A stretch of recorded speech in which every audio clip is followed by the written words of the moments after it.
obviously, right now, the big story out there is what's going on in the Senate regarding the reconciliation bill. There's a story out today, in addition to Elon Musk, and we'll talk about this, panning the bill. And there's also a story in the Times about some Republicans who are complaining that they hadn't read the bill. Now, I thought that was satire. Well, you know, the reality is that there have been times in the past, we'll talk about this later in the show, but there's been times in the past where you get a really big bill and it's brought to the floor very quickly and people don't have a chance to read it all and things get shoved in there. But I cannot tell you, after doing this for 20 years, how much of an issue this was for Republicans for over a decade. Like, the primary complaint about the Affordable Care Act, I was on the mall interviewing people at a Glenn Beck rally. The biggest complaint about the bill was, A, that Nancy Pelosi had said, we'll see what's in the bill when we pass it, although she was talking about it well in advance of actually hitting the floor. And B, it should be illegal to have a bill that's over, 100 pages or 10 pages or something. Too much homework. And to hear these stalwart Republicans like Marjorie Taylor Greene and whatnot complain that they didn't know certain provisions were in the bill. Incidentally, the provisions they're complaining about were literally debated on the floor. Like, we've watched some of the video. So it wasn't just a question of not reading. It was also a question of completely burying your head in the sand or sort of retconning this thing. But we'll talk more about that later. But the biggest story, of course, that has been ongoing has been the cuts to the various branches of our government, in many instances unauthorized by the Doge people. And now, in a second wave, cuts that are still impacting these organizations. And because now you have Russell Vogt coming in and doing it in the sort of old-fashioned Heritage Foundation Project 2025 way, which is to come in and claim that the agency can do its mission with a lot less people. Doge just went in there and just cut willy-nilly. Project 2025, Russell Vogt from the Office of Management and Budget is coming in with what is known as RIFs, reduction in force, claiming that they can still achieve the mission of these agencies with a diminished workforce. And the fact of the matter is the amount of savings in this is, we know now, minimal. And in many instances, actually inverse. When you cut people from the IRS, you literally lose $6 or $7 or $12 per dollar you save on their salaries, because that's how much revenue they brought in. And one could probably make the argument, even with NOAA, the National Oceanic and, what does it stand for? The National Oceanic and Atmospheric Administration. Yeah, nobody can remember that. Because it provides warnings about major... like trigger warnings? Well, no, not so much trigger warnings.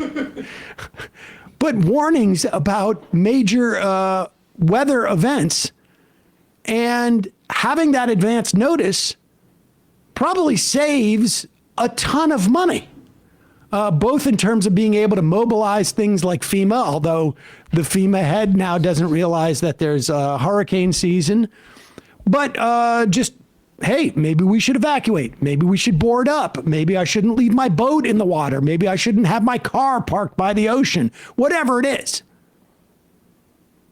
This is a clip of a South Florida weatherman talking about the paths of hurricanes going forward and being able to predict where hurricanes are going to go and why he may not be able to do that anymore versus what he was able to do half a dozen years ago. Right? When is it going to turn? John, it's not turning. It's coming straight to us. It's going to turn. All right? The turn was never forecast to be on Sunday. The turn isn't even on Monday morning. The turn will come Monday afternoon, Monday evening, into Tuesday. Remember that? That was about 6 years ago. That was Hurricane Dorian, as it was absolutely devastating the Northwest Bahamas as a Category 5, sat over that region for 2 days. It was headed straight west. Lots of people in Florida were concerned the hurricane was heading here. And as you've grown accustomed to my presentations over my 34 years in South Florida newscasts, confidently, I went on TV and I told you, it's going to turn. You don't need to worry. It is going to turn. And I am here to tell you that I'm not sure I can do that this year because of the gutting, the sledgehammer attack on science in general, and I could talk about that for a long, long time, and how that is affecting the U.S. Leadership in science over many years, and how we're losing that leadership, and this is a multi-generational impact on science in this country, all right?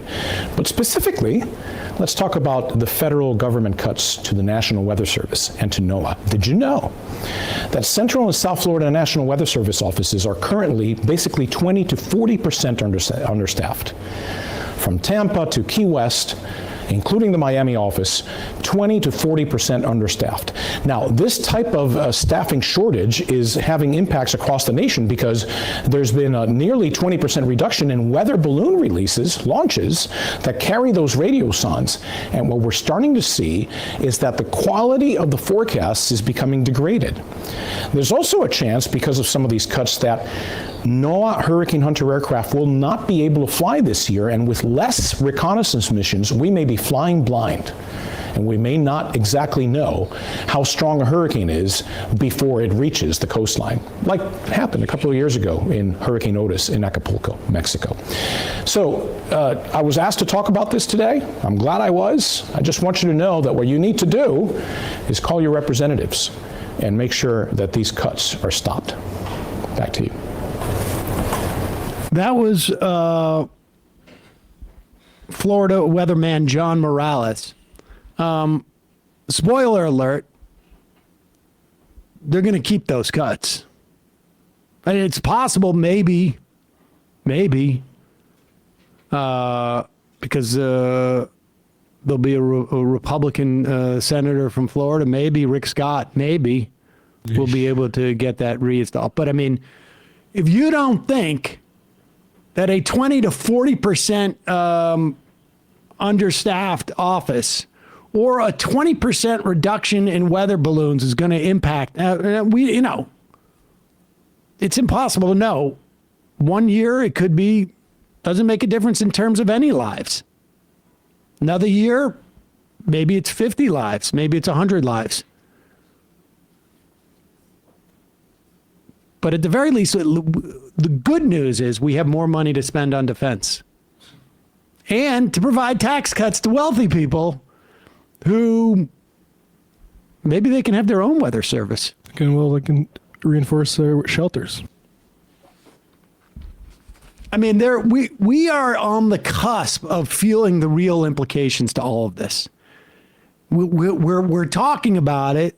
There's a lot of stories about it, but we are on the cusp of feeling the implications of this. And for the vast, overwhelming number of Americans, they will never be aware, understand, or have a sense of, hey, this is a function of that. No, I mean, it's just people don't have the capacity to do that. I mean, I'm not blaming anybody. I'm just saying that's just the reality. We have a worse media environment than we did 6 years ago, as evidenced by, that clip. We have, I mean, just the idea that has to be like presented by the weatherman himself. and good for him. He deserves a medal, frankly. And whoever allowed him to do that on the air. Apparently, South Florida's longest tenured meteorologist, been there for decades. I was sort of shocked by, I mean, he looks older than he did 6 years ago. It happens fast, particularly when you get up around our age. But there's going to be, we're just not going to know. I mean, we're going to see this in like food safety. We're going to see this in drug safety. We're going to see this. We're going to see this across the board. It's just, there's no way to know for your average person that you can draw a line between these cuts and a diminishment of safety, quality, I don't know, convenience. They're going to get rid of the IRS direct file. I mean, we're going to see all sorts of different things like this, and people are just going to be like, oh, this sucks. And they're not going to realize what it's from. That's the challenge. But the good news is we have all these Democratic lawmakers out there really pounding the pavement about it. Chuck Schumer recording videos about the danger of a potential deal with Iran. What kind of bull is this? Hey, folks, don't forget to hit the subscribe button and check out our daily show. We do it every day at 12 p.m. Eastern for about 2.5 hours. We even take phone calls. You should check that out.